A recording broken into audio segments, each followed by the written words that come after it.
yang tidak pernah ada contohnya dari Nabi SAW atau sahabat Nabi. Itu baru bid'ah. Sayangnya orang hari ini urusan khilafiyah pun dia anggap bid'ah. Makanya ada masyhur sekali kalimat bid'ah di mulut sekelompok orang. Bid'ah. Padahal mereka membid'ahkan urusan khilafiyah. Sesat kan? Anak-anak muda kita ni, orang Aceh kita ni bukan hanya sesat tu, jaranglah yang sesat. Tapi yang tidak solat banyak. Sesat tidak, solat tidak. Sesat tidak, solat tidak, puasa tidak. Saya tanya, waktu saya mengajar, saya tanya sama mahasiswa, cuba tunjuk tangan yang solat subuh. Dalam satu lokal ada 30 sampai 40 mahasiswa yang tunjuk tangan yang salat subuh, Pak. Assalamualaikum warahmatullahi wabarakatuh. Banyak sekali pertanyaan jamaah, Ustadz kasih kami channel untuk kajian anak-anak muda. Di antara anak muda berasal dari Aceh, luar biasa. Channelnya Maulizul Akbar Nab. Tonton, subscribe, like, share, komen. Assalamualaikum warahmatullahi wabarakatuh.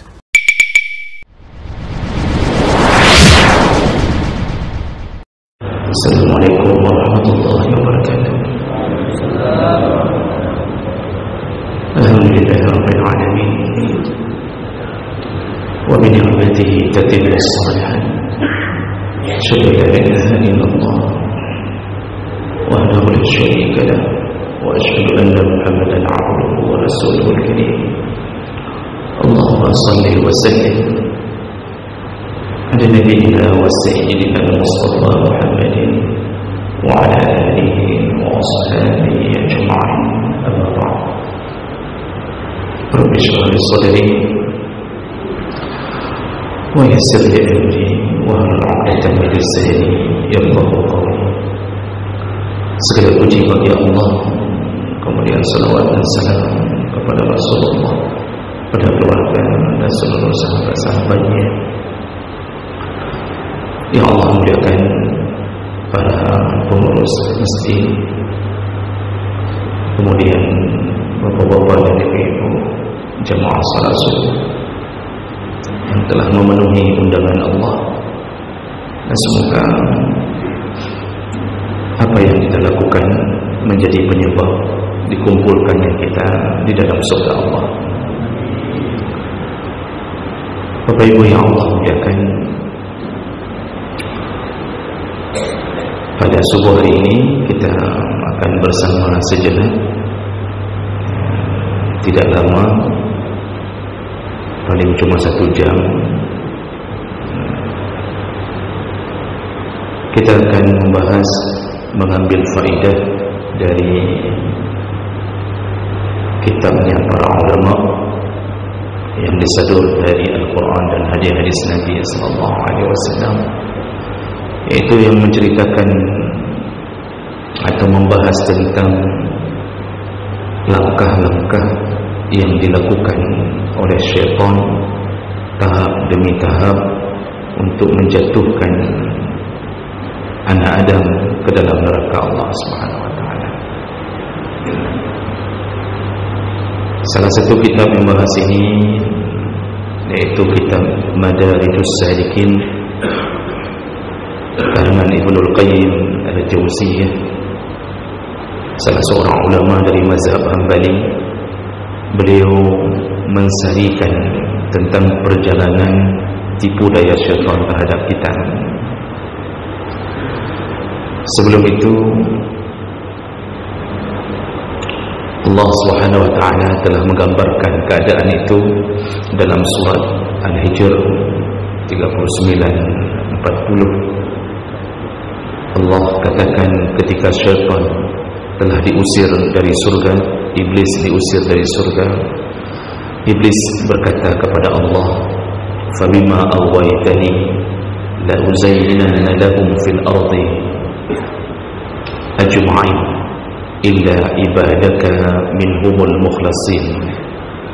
Jadi kata Allah, ya Allah, kata iblis, ya Allah, karena engkau telah mengeluarkanku dari surga, engkau mengutukku, maka mulai detik ini, kata iblis, akan kubuat anak Adam,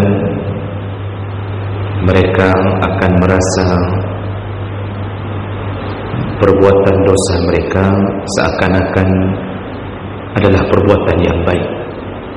Jadi kata iblis, kubuat suasana agar anak Adam ketika melakukan maksiat seakan-akan maksiat itu adalah perbuatan yang dianggap biasa atau dianggap baik. Di bahasa la uzainanna, kata iblis, kuhiasi yang buruk nampaknya baik. Itu janji iblis di hadapan Allah. Namun iblis memberi satu isyarat di hadapan Allah yang tidak bisa kugoda, illa ibadaka minhumul mukhlasin. Yang tidak akan jatuh ke dalam godaanku cuma satu model anak Adam, yaitu mukhlas. Iblis tidak menyebut mukhlis, menyebut mukhlas. Yang kita sering dengar mukhlisin. Kita tahu mukhlisin itu adalah orang-orang yang ikhlas. Tapi iblis menyebut bukan mukhlis, yang tidak mampu digoda, tetapi mukhlas. Apa bedanya jemaah yang dimuliakan Allah? Mukhlisin, mukhlis itu orang yang berusaha untuk ikhlas. Jadi dia belajar untuk ikhlas. Jadi ketika mau melakukan ibadah, dia coba dulu ini karena Allah.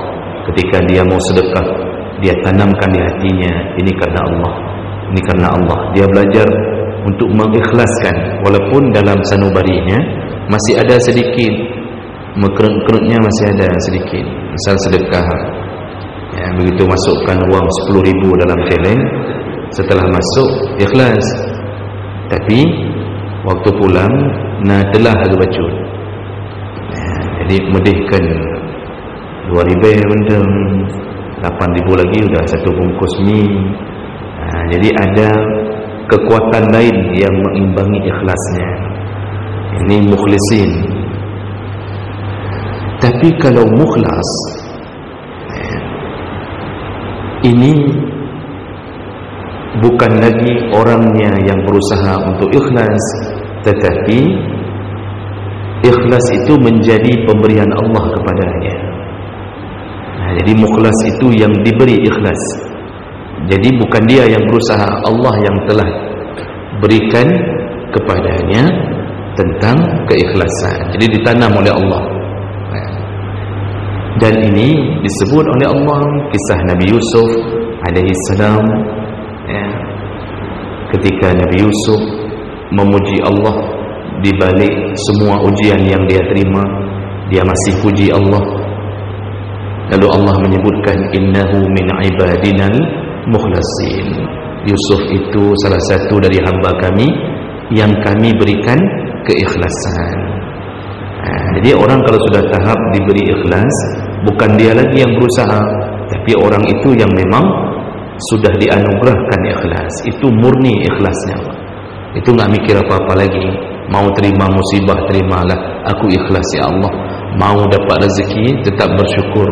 Mau beramal saleh, tak mikir lagi tentang imbalan beramal saleh. Jadi hanya fikir apa yang dia dapatkan dari amal salehnya. Benar-benar dia hanya berharap dari Allah Subhanahu wa taala. Jadi jemaah melakukan Allah, itu yang iblis katakan tidak akan bisa kujatuhkan dari anak Adam orang-orang yang engkau beri keikhlasan ya Allah. Tapi kalau masih coba-coba untuk ikhlas, orangnya ikhlas, pagi ikhlas, nanti duhur sudah enggak ikhlas lagi, duhur ikhlas, asar tidak ikhlas, hari ini ikhlas, besok tidak ikhlas. Itu mukhlis. Jadi bapak kalau mau kasih nama anak, bagusnya kasih nama mukhlasin. Kalau mukhlisin masih ada kemungkinan jadi pancuri. Ubud God, nama mukhlis misal, ikhlas. Kecilnya baik, TK-nya baik, SD malah ranking 1. Kalau untuk adiknya, dia bawa pulang hadiah ini, bawa pulang hadiah itu. Waktu raya, kapan curi? Contoh, ini maksudnya bukan yang namanya muklis pencuri. Kemungkinan orang yang muklis itu masih ada kemungkinan, kan? Tapi kalau sudah mukhlas, itu dia sembahkan semua urusannya pada Allah Subhanahu Wa Taala. Baik. Itu perkataan iblis di hadapan Allah. Makanya iblis ini mati-matian menjatuhkan kita, mati-matian. Aneh, yang keluarkan dia dari surga Allah, yang usir dia Allah, yang laknat dia Allah, yang kutuk dia Allah. Tapi marahnya ke kita apa? Kenapa? Karena dia menganggap gara-gara ada Adam nih, gara-gara ada Adam aku bermasalah. Kalau tidak ada Adam, mungkin aku tetap di surga. Padahal Adam nggak pernah suruh iblis untuk sujud. Kan bukan Adam yang suruh iblis sujud. Padahal kalimat Adam yang mengatakan iblis sujud. Adam pun tidak memprovokasi Allah untuk suruh iblis supaya sujud. Yang suruh itu Allah. Dia tidak taatnya pada Allah, bukan pada Adam. Cuma karena iblis punya sifat sombong dan dengki, di situ dia mencari kambing hitam. Di kambing hitamkanlah Adam. Makanya bapak-bapak, ibu-ibu, kadang-kadang kan kita menghadapi orang model begini, kan? Gara-gara kita masuk ke kantor itu, dia menganggap sudah ada saingan, padahal kita tak buat apa-apa, kita cuma kerja saja. Tapi karena kerja kita bagus, kita yang dipromosikan oleh pimpinan, kita yang dilihat-lihat oleh pimpinan, dia marah dia ni, lalu mulailah dia membenci kita. Nah, ini sifat iblis telah terpendam dalam dirinya. Yang turunan-turunan iblis lagi ni model, kita tak tahu apa-apa, kita yang dibenci. Begitu kenapa iblis benci sekali kepada Adam, dan lebih buruk lagi ketika dia dendam kesumat sampai dia berjanji ingin menyesatkan kita semuanya. Maka oleh kerana itu perlulah kita tahu langkah-langkah dia, apa yang dia lakukan. Jemaah maka Allah, yang pertama, iblis ini dan seluruh perangkatnya, pasukannya, pegawainya, karyawannya, itu semua akan melangkah pada metode pertama, iaitu membuat kesyirikan. Dibuat kesyirikan. Jadi dibuat kita berurusan dengan syirik. Orang kafir itu syirik. Dia pertahankan kekafirannya. Yang mukmin pun dia bisa bawa ke syirik. Syirik itu ada syirkul akbar, ada syirkul asghar, ada syirik besar, ada syirik kecil. Syirik besar yaitu syirik penyembahan terhadap selain Allah, berhala, sembah ini, sembah itu.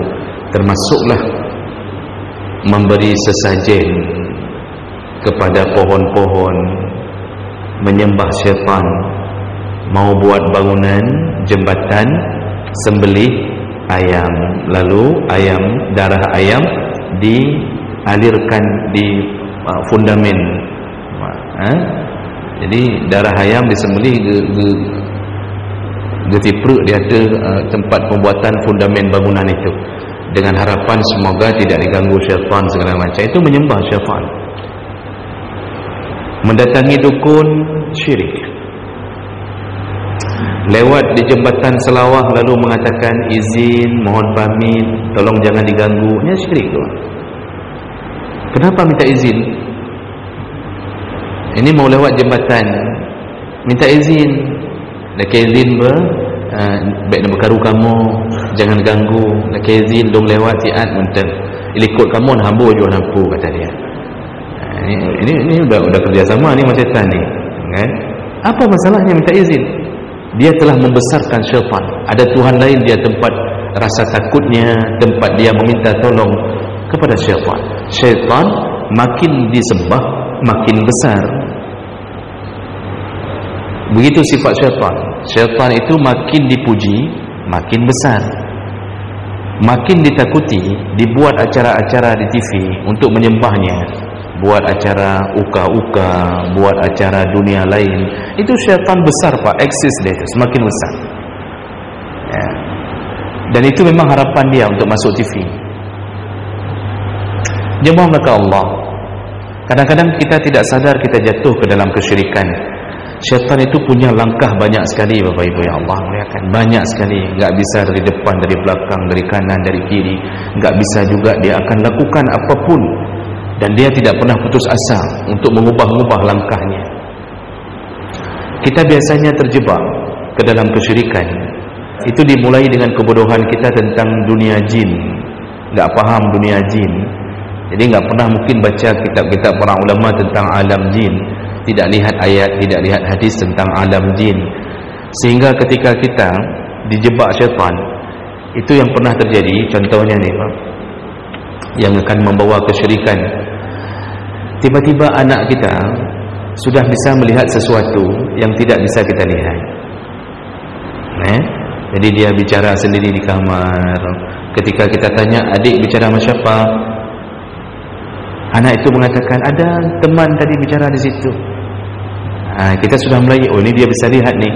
Waktu kita bawa mobil dari sini ke Medan kan, di tengah jalan si adik dalam mobil mengatakan, mak ada yang ikut kita, ayah ada yang ikut kita, orangnya begini-begini, enggak ada kepalanya. Maka begitu dibilang enggak ada kepalanya, gas mobil naik 180. Nah jadi dari situ kita sudah mulai merasa ini anak punya kelebihan. Di sinilah bodohnya kita, sehingga kita mulai menjulukinya sebagai indigo. Mulainya anak indigo. Indigo itu punya 6 sense, punya 6 panca indera. Kita punya 5, kalau indigo punya 6 katanya. Dia bisa lihat sesuatu yang tak bisa kita lihat. Lalu kita banggakan pada orang, anak lu itu bisa lihat. Semenjak dia bisa melihat-lihat yang aneh, dan kita karena bodoh enggak tahu tentang alam jin, kita pikir itu kelebihan, lalu kita mulai mengundang orang, anak saya bisa mengobati. Nanti dia bisa tanya sama temannya yang di dalam kamar itu, ini obatnya apa. Mulai datang orang sakit, berobat, sembuh. Yang kesurupan datang, berobat, sembuh. Di situ satu kecamatan datang untuk berobat kepada seorang anak yang dijebak oleh syaitan. Cukup dengan andalan anak ini saja, sehabah kecamatan mandum dalam syirik. Bapak teringat kejadian di Awi Getah? Teringat Bapak tahun 80 sekian tu yang di Awi Getah, semua jeragen laku jeragen, Masya Allah, 400-an. Saya waktu itu masih di pesantren, masih di Lungkutu. Itu Tengku siapa, Abu Ya Kutakrung, Tengku Kutakrung, Abu Kutakrung. Itu sudah buat di kedai-kedai kopi di kedai Lungkutu. Itu sudah dikeluarkan selebaran Pak, ditempel di kedai-kedai kopi, jangan ambil air di Awi Getah, nyan perbuatan syirik. Nyan langsung saya baca Pak, di kedai-kedai kopi nyan ditempel oleh Abu Ya Kutakrung, ditempel semuanya. Apa kata orang begitu baca pengumuman itu? Kata orang, igok nyan handagut kepaharum igok, air dia enggak laku, kasih diharamkannya air orang. Hai ulama lagi nyan. Begitu kata orang Pak. Itu di telinga kami. Jadi orang semuanya ngambil air sama anak-anak. Anak-anak itu tidak ada ilmunya, tidak ada apa-apanya.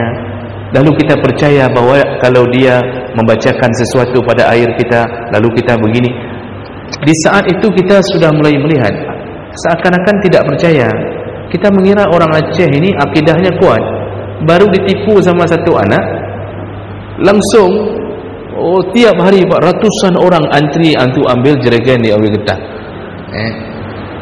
Duduk, kemudian terbukti anak ini ternyata hanya orang-orang yang menyesatkan orang. Kan diharamkan berikutnya, diharamkan. Langsung digerebek YouTube.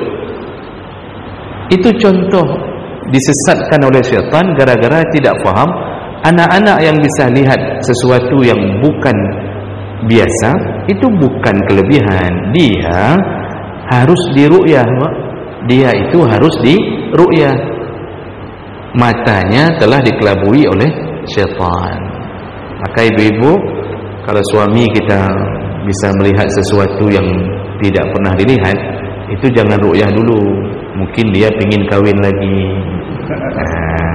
Jadi hana mandum yang bisa ngingingnya ru'yah. Mungkin gaganging zerota yang di Temin ni, Kuala Simpang mungkin sudah lihat satu lagi. Itu bukan indigonya, mohon kahwin lain yang lagi. Jadi itu contoh. Maka kita jatuh dalam kesyirikan. Datangi dukun, syirik. Memakai jimat, man allaqat tamimah faqad asyraka. Ya, barang siapa yang memakai jimat di tangannya, di pinggangnya, pakai tali supaya tidak diganggu. Nanti ada yang jimat taruh di kalung, isinya kadang-kadang seperti tulisan-tulisan huruf hijaiyah, padahal itu jimat. Quran pun bisa jadi jimat kalau diniatkan untuk jimat. Kesyirikan ini dianggap biasa. Maka orang yang punya ilmu kebal, kemungkinan besar sekali mereka jatuh dalam syirik. Nabi kekasih Allah berperang, berdarah, giginya juga patah, lutut berdarah. Nabi tidak pernah mengajarkan ilmu kebal. Itu rata-rata ilmu dari syaitan. Ilmu dari syaitan. Makanya ini yang dicari syaitan pertama, disyirikkan semua. Kalau sudah sampai ke syirik, aman. Syaitan aman, karena tidak ada dosa yang melebihi dosa syirik. Tidak ada lagi. Kalau dipelihara mati dalam keadaan memakai jimat tadi, syaitan menang. Dia telah mati dalam kesyirikan. Mati mendatangi dukun, dia telah menang. Inilah tipu daya terbesar dari syaitan. Makanya hati-hati dalam dunia-dunia menyembah syaitan dalam kesyirikan. Ini langkah yang pertama. Kalau syaitan melihat orang ini ternyata akidahnya kuat, tidak mampu untuk dijatuhkan pada langkah-langkah syirik, maka syaitan akan melangkah pada perbuatan yang kedua. Apa yang dibuat? Yaitu syaitan akan membawa orang ini ke dalam kesesatan. Dia Islam tapi ajarannya sesat. Dibuat Islam yang baru, atau kalau bahasa sekarang bid'ah. Bid'ah ini itu dari bahasa bada'a yubdi'u, artinya menemukan sesuatu yang baru, yang belum ada sebelumnya. Makanya Allah kadang-kadang menyebut bahwa Allah badi'us samawati wal ard. Allah badi', Allah itu menemukan yang pertama sekali langit dan bumi. Allah yang ciptakan, belum ada sebelumnya langit dan bumi, maka disebutlah badi'us samawati wal ard. Bid'ah dalam agama itu hanya berada dalam urusan ibadah, yaitu ketika membuat ajaran baru, memperbaharui ibadah yang tidak pernah ada contohnya dari Nabi SAW atau sahabat Nabi. Itu baru bid'ah. Sayangnya orang hari ini urusan khilafiyah pun dia anggap bid'ah. Makanya ada masyhur sekali kalimat bid'ah di mulut sekelompok orang. Bid'ah, bid'ah, bid'ah. Padahal mereka membid'ahkan urusan khilafiyah. Bid'ah itu bukan khilafiyah. Khilafiyah bukan bid'ah. Yang membolehkan kunut mazhab Maliki dan Syafi'i. Dua mazhab membolehkan, menyunnahkan kunut. Bukan hanya membolehkan, menyunnahkan kunut. Bedanya mazhab Malik suruh kunut sebelum rukuk. Mazhab Syafi'i menyuruh kunut setelah rukuk. Dua mazhab menyuruh kunut.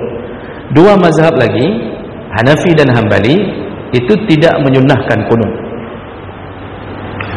Sebenarnya kan tinggal kita bilang, kan mudah Pak. Kita waktu ditanya orang, apa hukum kunut subuh? Tinggal kita bilang, nyan khilafiyah. Maliki dan Syafi'i menyunnahkan dengan dalil-dalil yang ada. Kemudian ini tidak menyunnahkan juga dengan dalil-dalil yang ada. Itu ijtihad khilafiyah. Sayangnya orang-orang hari ini ada yang terlalu ekstrim, lalu menuduh saudaranya melakukan perbuatan bid'ah. Jadi keluar kalimat yang kunut bid'ah, yang keluar kalimat. Disitulah yang membuat orang panas hatinya, tersinggung gitu ya. Dan kenapa dia mengatakan itu? Kenapa tidak mau mengatakan tentang bahwa ini pandangan ini, dalilnya ini pandangan ini, dalilnya ini. Kenapa kita vonis orang ahlul bid'ah hanya dengan gara-gara berkunut?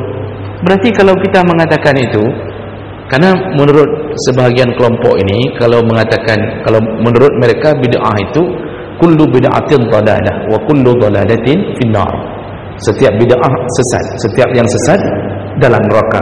Kalau dikatakan kunut itu bid'ah, maka mereka telah mengatakan Imam Syafi'i di dalam neraka. Walaupun hak Allah untuk memberi surga dan neraka. Imam Syafi'i yang setiap Ramadan, kata muridnya yaitu Rabi' bin Sulaiman bin Rabi', dan juga disebutkan dalam kitab Siyar A'lamin Nubala oleh Imam Zahabi, Imam Syafi'i itu khatam Quran dalam Ramadan 60 kali khatam menurut muridnya. Dalam kitab Siyar A'lamin Nubala 40 kali khatam. Meninggal beliau husnul khatimah. Datang kita hari ini sudah kita mengatakan bid'ah, Imam Syafi'i bid'ah. Nah, ini akibat terlalu berani maju sehingga yang urusan khilafiyah pun dibid'ahkan. Nyoknya punya penyebab kenapa kadang-kadang karu sampai tabiro, karena tidak memahami mana yang disebut bid'ah, mana yang khilafiyah. Kita waktu solat, waktu duduk tasyahud, ini jari ini itu ada dua pandangannya. Jumhur ulama selain mazhab Malik mengatakan jari ini waktu tasyahud tidak perlu digoyang-goyangkan, enggak perlu digoyangkan, menunjuk. Menurut mazhab Malik disunnahkan goyang berdasarkan hadis dari Wa'il bin Hujur. Dua-duanya ada dalil. Kan mudah bagi kita yang akai itu luah bacut, dewasa, lapang dada, ditanya orang apa hukumnya menggoyang-goyangkan ini, tinggal jawab mazhab Malik yang membolehkannya, yang lain tidak menyunahkan untuk goyang.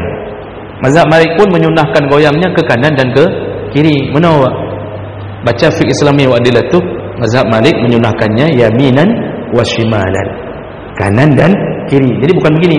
Saya lihat orang banyak begini, padahal dalam kitab mazhab Malik mengatakan begini, kiri kanan Pak, yaminan wa shimalan, kan lagi goyang. Bagi kita yang ingin mendamaikan hati sesama mukmin, tinggal bilang nyan bid'ah, nyan khilafiyah. Mau buat boleh, tidak buat pun boleh. Senang hati dengarkan Pak. Berarti kita saudara nih. Begitu lihat ada teman kita di samping goyang-goyang, kita mengatakan alhamdulillah kamu sudah mengambil pandangan mazhab Malik. Alhamdulillah. Tetap saudara kan Pak. Tapi begitu kita selesai salat, langsung kita tepuk kepala orang samping, hai, bukan buat bid'ah katanya. Padahal bukan bid'ah, itu khilafiyah. Masalah khutbah Jumat, ya, apakah boleh baca cukup sekali baca rukun, tak perlu diulang, kemudian ada yang suruh ulang, itu lapang dada saja dengan perbedaan. Ada masjid yang 2 kali azan, ada masjid 1 kali azan, tarawih ada yang 20, ada yang 8. Kita yang punya pikiran, kita ini saudara yang bukan bid'ah, jangan dibid'ahkan. Tinggal kita bilang saja nyanjut, nyopi jut, yang hanjut duduk kedai kopi, hana sembahyang tarawih. Selesai Pak di situ. Ini tidak, kadang-kadang beri ceramah sampai nunjuk-nunjuk yang bid'ah atau ini Masya Allah tersesat sekarang, padahal tidak begitu. Maka jawab mereka Allah, yang dimaksud tipu daya syaitan pada bid'ah, bukan pada khilafiyah. Khilafiyah silakan pilih Pak. Bayar zakat, sampai bayar zakat pun terjadi khilafiyah, bukan bid'ah. Mazhab Malik, mazhab Hanafi membolehkan bayar dengan uang. Jumhur ulama tidak membolehkan bayar dengan uang, harus dengan makanan pokok. Itu hal biasa. Yang dimaksud, yang dijatuhkan iblis, perbuatan sesat yang dibuat ajaran baru, tapi dia mukmin, tapi dia buat ajaran baru, tapi ngaku Allah sebagai Tuhan, Muhammad sebagai Rasul, tapi ajarannya ajaran-ajaran yang tidak pernah ada. Sekarang coba lihat, kalau model tarawih bid'ah di daerah mana itu, 20 rakaat dia lakukan enggak sampai 10 menit selesai. Di Jawa mana itu Pak? Ada berapa tempat sebelum 10 menit selesai baca dhalin, dhalin, yang terdengar cuma lin, amin, alih pupu kan terjadi Pak. Yang baru betul bid'ah. Enggak pernah ada ajaran begitu di seluruh salat. Bahkan tidak ada tumakninahnya. Enggak ada yang sah salat satu pun itu.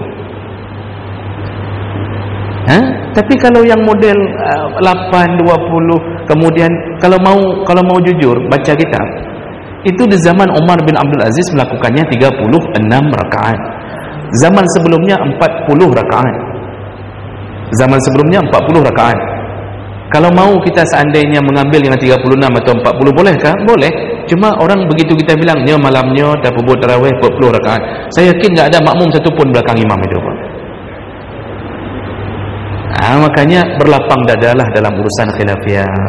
Jangan saling tuding gara-gara mungkin kita pun tak faham, mungkin hanya dengar-dengar di telinga-telinga, lalu kita tuduh orang begitu saja. Membaca itu menjadi penyebab lapangnya dada. Nah, itu yang kedua yang dibawa oleh syaitan. Masih ada 4 lagi Pak. Ana trip 10 menit tu dah beres. Orangnya orang Sabtu punya orang Sabtu je sampai pukul 8 dah. Bapak Ibu yang Allah muliakan, jadi syaitan kalau enggak bisa bawa orang ke tempat syirik, dia bawa ke arah sesat, bid'ah.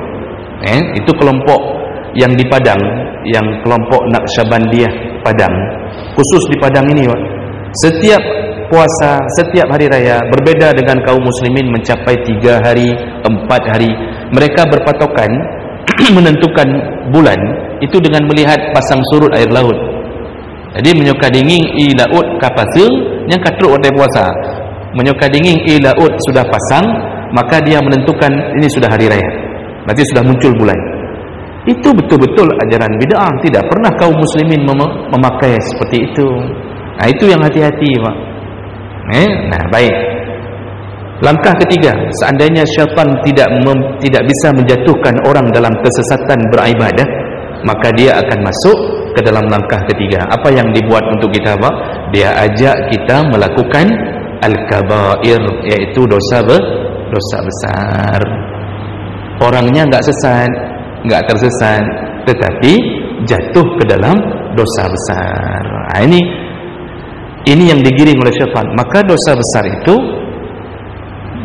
menjadi penyebab masuk neraka. Tidak solat. Kita rata-rata kan Pak tidak sesat kan? Anak-anak muda kita ni, orang Aceh katanya kan hana sesat tu. Jaranglah yang sesat. Tapi yang tidak solat banyak. Sesat tidak, solat tidak. Sesat tidak, solat tidak, puasa tidak. Saya tanya waktu saya mengajar, saya tanya sama mahasiswa, cuba tunjuk tangan yang solat subuh. Dalam satu lokal ada 30 sampai 40 mahasiswa. Yang tunjuk tangan yang solat subuh Pak, itu cuma setengahnya. Setengah tidak solat subuh. Nyan mahasiswa. Saya tanya dari mana? Dari fulan, Aceh Mendung. Yang pegah-pegahnya, yang sebahagian di luar Aceh ada. Tapi yang Aceh paling banyak yang tidak solat subuh. Dari mana? Dari Sawang. Dari mana? Dari Nisam. Dari mana? Subhanallah. Kita fikir hari ini kita betul-betul lah serambi Mekah. Kita tidak sesat, tapi jatuh ke dalam dosa besar. Yang puasa itu mungkin hanya 70%, 30% tidak puasa. Tidak puasa. Ada yang lebih bodoh lagi, puasa tidak solat. Ada yang lebih bodoh lagi, solat tidak puasa. Pokoknya kamu jampur-jampur orang bagai. Nah, ini adalah tipu daya syaitan. Kalau bicara masalah agama Pak, di kedai kopi, oh begini, ini begini. Dia sendiri tidak pernah melakukan yang diwajibkan Allah Subhanahu wa taala. Syaitan menang di tingkat ketiga ini, dijatuhkan ke dalam dosa besar. Kalau tidak bisa juga jatuh ke dalam dosa besar, syaitan akan menggiring kepada dosa kecil. Kita enggak zina, salat alhamdulillah terjaga, puasa Ramadan ada, kadang-kadang pun kalau sudah habis, kalau sudah punya harta kita haji, zakat bayar, semua yang amalan wajib kita lakukan. Tetapi kita sering lakukan dosa kecil. Dosa kecil itu melihat, menyentuh, meraba. Zina hana, tapi nonton filem porno tapi. Zina hana, tapi buka HP selalu orang joget-joget di TikTok wah. Nyan tapi pandangan kita geser ke atas, balik dah mata salam, geser ke atas, balik lagi atas jih aju ah. Semua dosa mata, semua dosa hidung, dosa tangan, meraba segala macam dikumpulkan Allah nantinya di hari kiamat menjadi dosa kemaluan, kata Nabi. Jadi waktu dihukumi oleh Allah, kamu nonton memang tidak berzina, tapi kamu lihat, kamu nonton, kamu meraba, kamu bawa cewek ke waduk, kamu begini, kamu begitu, dikumpulkan semuanya menjadi dosa kemaluan. Akhirnya jatuh dalam neraka karena merasa tidak berzina. Kata dia, "Ilau hana aku berzina, hana berzina dong. Tak pernah saya berzina." Kata dia, karena yang namanya zina, definisi zina itu harus melakukan hubungan. Harus melakukan hubungan. Itu baru zina. Dia enggak zina, tapi bawa anak orang tiap sore. Dosa-dosa ini dipelihara oleh syaitan. Dipelihara oleh syaitan. Hati bermain suuzan. Ini model dibawa ke dalam dosa kecil. Dosa kecil yang diulang-ulang menjadi dosa besar. Syaitan melihat ini orang enggak mampu jatuh ke dalam dosa kecil. Kalau tidak mampu jatuh ke dalam dosa kecil, apa langkah berikutnya? Syaitan akan membawa ke perbuatan yang mubah. Jadi orang ini enggak melakukan dosa kecil lagi. Alhamdulillah terjaga Pak, semenjak ikut pengajian sudah faham, inyo hanjut, jih hanjut, orangnya sudah mulai taat, kan? Tapi syaitan bermain lagi, dijatuhkan ke dalam perbuatan mubah. Jadi hidup itu dosa tidak, pahala pun tidak. Pahala enggak ada, salat duha enggak ada, yang sunnah-sunnah enggak lakukan, yang wajib-wajib saja, kan? Tapi dia disibukkan dengan perbuatan mubah. Mubah itu dilakukan, tidak dilakukan, tidak berdosa, tidak berpahala. Hidup dia enggak ada pahala, tidak ada dosa, sedangkan kita butuh pahala. Kita butuh pahala untuk memberatkan timbangan. Ini contohnya apa Pak? Duduk-duduk, dari pagi duduk-duduk, di atas balen ada rangkang satu di kampung, duduk dari pagi Pak sampai zuhur. Nanti sambung lagi sampai asar. Malam duduk habis isya, itu sampai jam 2 malam duduk, akhirnya tengut. Nanti pagi subuh menan. Zuhur duduk lagi. Jadi but enggak ada dosa tapi tidak berpahala. Sehingga enggak ada catatan amal yang menambah pahalanya. Jadi kerja apa? Jalan-jalan. Kerja apa? Makan-makan, wisata kuliner. Datang ke ini, makan Indomie, pakai jerebok, kemudian coba lagi di tempat lain, yang ini belum kita coba, bakso ini belum kita coba. Jadi kerjanya cuma makan-makan, minum-minum. Nyatakan duduk, pajuh-pajuh, tuh, itu saja. Jadi ada pajuh, tuh. Pahala tidak ada, dosa tidak ada, tapi dia merugi. Ketika mati, pahalanya terlalu kecil. Apa kata Allah? Wa amma man khaffat mawazinu, orang yang terlalu kecil pahalanya di akhirat, kemana nasibnya? Fa ummuhu hawiyah. Nanti dicampakkan ke dalam neraka hawiyah. Langkah yang terakhir, kalau tidak mampu, ini dua terakhir nih Pak. Baca itu sudah terakhir. Yang terakhir, ketika tidak mampu diajak perbuatan mubah, ternyata orang ini dia gunakan waktu dengan baik. Siang salat duha, pagi salat duha, ikut pengajian, baca Quran, alhamdulillah bagus.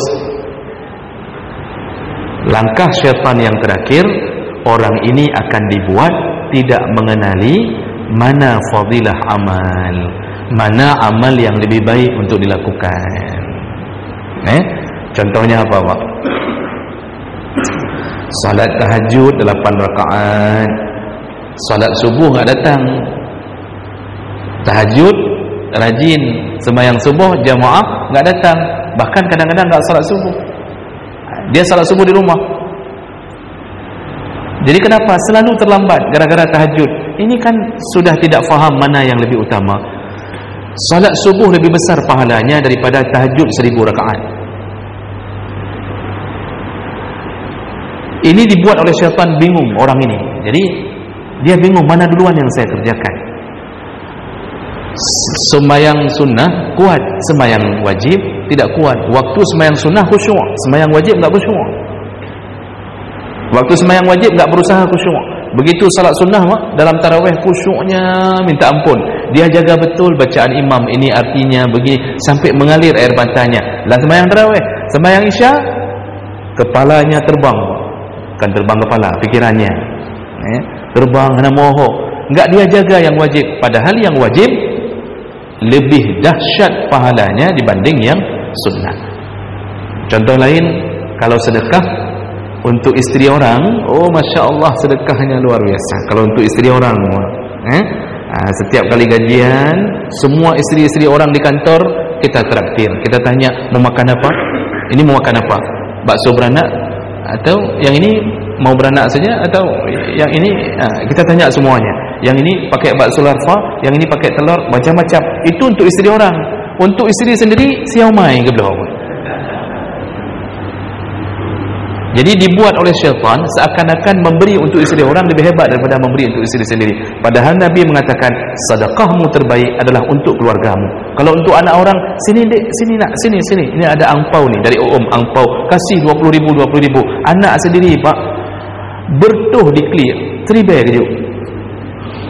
Ayah es krim sekali-sekali udah 5 tahun ayah enggak pernah beli es krim. Cok teribay, ya minta kerau. Tapi untuk anak orang, oh Masya Allah, mau beli apa nak? Es krim, ambil terus, biar yang bayar. Ini bangai namanya. Jadi Bapak Ibu yang Allah muliakan, jangan ditipu oleh syaitan sampai enggak tahu mana amalan yang lebih baik. Nah, ini perkara yang akan dibuat oleh syaitan. Maka jatuhlah kita ke dalam jebakannya. Mudah-mudahan dengan mengetahui ini, kita bisa belajar kembali tentang tipu daya syaitan ini. Baik, saya berhenti di sini karena sudah tepat waktu 6:30. Kita cukupkan. InsyaAllah mudah-mudahan apa yang kita dengarkan bisa menjadi pahala, dan semoga Allah kumpulkan kita kembali di dalam surganya. Amin ya rabbal alamin. Subhanakallahumma wa bihamdik, asyhadu an la ilaha illa anta, astaghfiruka wa atubu ilaik. Wassalamu alaikum warahmatullahi wabarakatuh.